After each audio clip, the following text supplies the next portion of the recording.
the State Department to be as strong as it can be and the most effective advocate for our interests and values around the world, we have to take care of the people who serve here.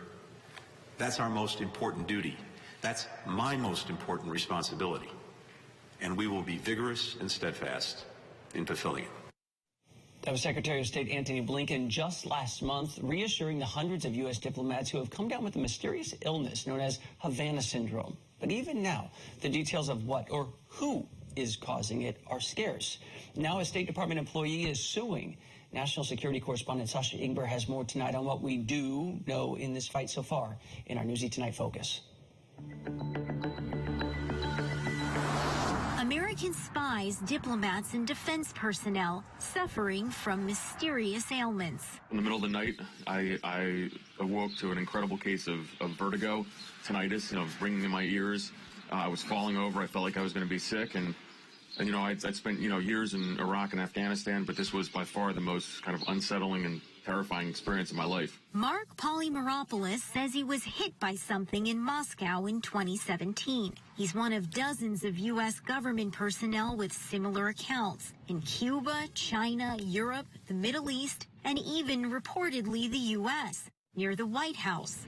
Many describe a perceived loud sound and pressure in their heads, followed by chronic headaches, dizziness, fatigue, or memory loss.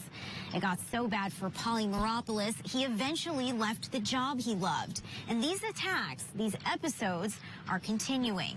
So the last attacks that I'm aware of against U.S. personnel that have not been publicly reported occurred overseas within the last few months, maybe even the last few weeks. That's Mark ZAID, who represents 12 people from the CIA, NSA, State and Commerce departments, where they say colleagues accuse them of fabricating wounds. But this document shows the NSA had intelligence in 2012 about a hostile country using a weapon to weaken or kill an enemy. Do you feel safe here right now? In some ways, yes. In some ways, no. I certainly have to take some security precautions, but ultimately, I think it's really important that I speak out on this. Security sources tell Newsy Russia is the leading suspect. But a spokesperson at the Office of the Director of National Intelligence says there is no definitive information about the cause and no conclusion of whether a foreign actor is responsible. Sasha Ingber joins us here tonight. Sasha, the State Department has been saying for years at this point, we're on top of it, we're digging to the bottom of it, but we seem to get nothing at all. Not everybody's satisfied with that, clearly, because there's this new lawsuit suing State Department plus the Secretary of State personally, right? What does it allege?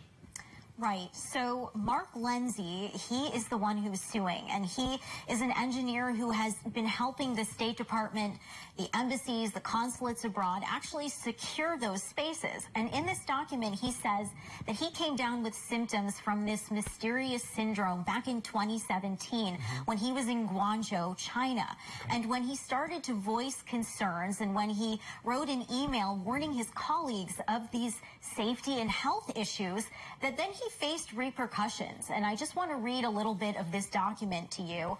Almost immediately after Mr. Lindsay informed the agency of his disability and his medical difficulties resulting from this syndrome, the agency's disposition toward him changed. Within a few weeks, Mr. Lindsay was given an official counseling session by his then supervisor, who told him to be less emotional. The agency also ordered his psychiatric evaluation in retaliation. So he says that he was denied job opportunities that he was very qualified for, and that ultimately stifled his career and led to him also being underpaid. Now, I spoke with one of his lawyers who said that this is a pro bono case and that they're honored to be working on it, and we'll see what happens in the days ahead. I know maybe you can't speak to this, but a lot of times people who are working in the intel community go into consulates and embassies as State Department employees. You're very plugged into the intel community. So if the State Department's saying we don't know, do they know anything? I mean, certainly after so many years, they know something. Well, if the government knows something, it's certainly not letting on just yet. Now, CIA Deputy Director David Cohen said a few months ago that they have made progress, but that they aren't willing to make any kind of analytic judgment yet. Now, I also spoke again with Mark ZAID, the attorney in this story, and he told me that his clients are at this point beyond frustrated. And it's not just because the government isn't talking about any solutions here, providing any information about who or what is behind it, but that there's also this sense, especially from the government intelligence community, that they are starting to see this as being psychosomatic, meaning made up in the head, not actually an attack at all. Now, ZAID has said that this is a belief that many FBI agents have held, but that things have been progressing. So take a listen. This is something that hasn't been covered before. Okay. The FBI has been investigating this case for a number of years, refused to acknowledge that, including in Freedom of Information Act lawsuits that I am handling, until literally just within the last week or so, because publicly now FBI personnel have alleged that they have become victimized of unidentified health incidents, and the FBI has now publicly acknowledged that it is looking into it. So in our FOIA litigation that we are handling to obtain documents relating to these cases, the FBI has now reversed its decision to what we call GLOMAR, neither confirm nor deny, and is now processing documents.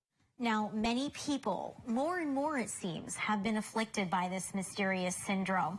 But what we can say is that because of the work that ZAID is doing, we might start to see more of what the FBI has been investigating and finding within the next 60 days. That is wild, because we've heard accounts on the White House grounds, Havana, China, to say maybe it's a contagion.